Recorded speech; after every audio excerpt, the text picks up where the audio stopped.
the statistics are startling. According to various recent surveys, about 60% of Americans are living paycheck to paycheck.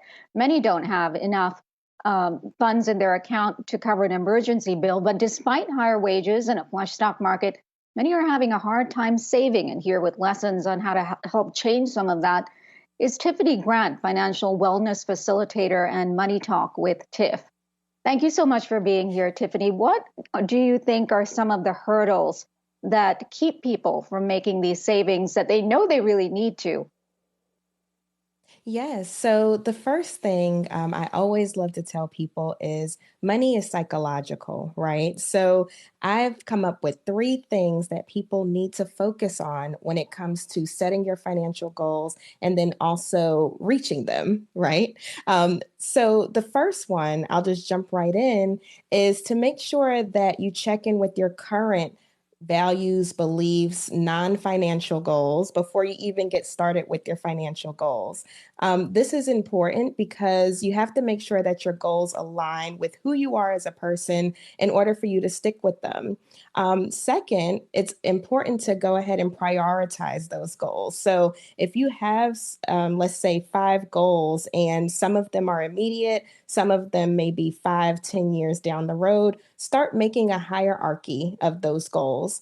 And also, to go along with that, make sure that if you do have a big stretch goal, because I love stretch goals, right? Make sure that you have smaller goals to lead up to that. So if you have a goal to be debt free, let's say, and it's $50,000, that sounds like a lot. But if you break it down into maybe 1,000 here, 1,000 there, next thing you know, you look up and you're done. Also, the last thing is to make sure that you do your homework. So know what your targets are. A lot of people come to me and they might say, hey, I want to save up for a down payment on a house. That's an awesome goal. But what kind of house? How much is that house going to cost? What type of down payment do you need? So these are three things to definitely focus on as you're going into the new year and focusing on those New Year's resolutions, right?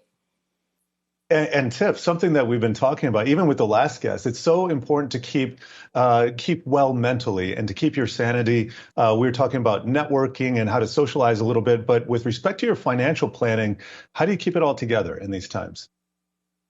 Yes. So the main thing to definitely keep in mind is to not get so overwhelmed. So going back to my second point with the last part, you want to make sure that you're setting yourself up for success. You don't want to be in a situation where you're like, oh my gosh, this is so overwhelming, I can't do it. And then you break down before you even start. You want to make sure that you, even if there are obstacles that could potentially get in your way, you want to make sure that you already pre-plan for those things. A lot of what I like to do in practice are like money affirmations, telling yourself, being kind to yourself, telling yourself you can do this, and really just getting the mental game down pat because everything is controlled by your mental, money included.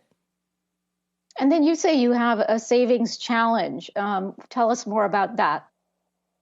Yes. So currently, I have a savings challenge going on in my Facebook group. And what that entails is just taking little baby steps. So we're going back to the baby steps, right? So all you have to do, I have some documents listed on the website, but it's numbers from 1 to 49 or 1 to 100. And every day, every week, every 2 weeks, it doesn't matter.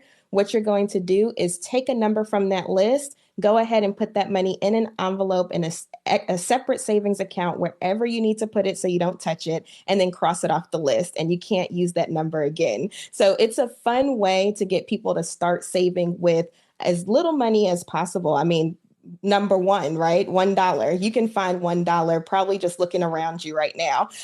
So it's just an easy way to baby step into getting your savings together and making sure that you hit those savings goals if that's a goal for you. Okay, I know one of the biggest obstacles that get in my way is impulse buying. So that's something I try and steer away from. And then I also used to be very much keep up with the Joneses. I've managed to stay away from that. Anyway, we'll have to leave it there. Thank you so much, Tiffany Grant, financial wellness facilitator, Money Talk with Tiff as well. Thank you and Happy New Year to you.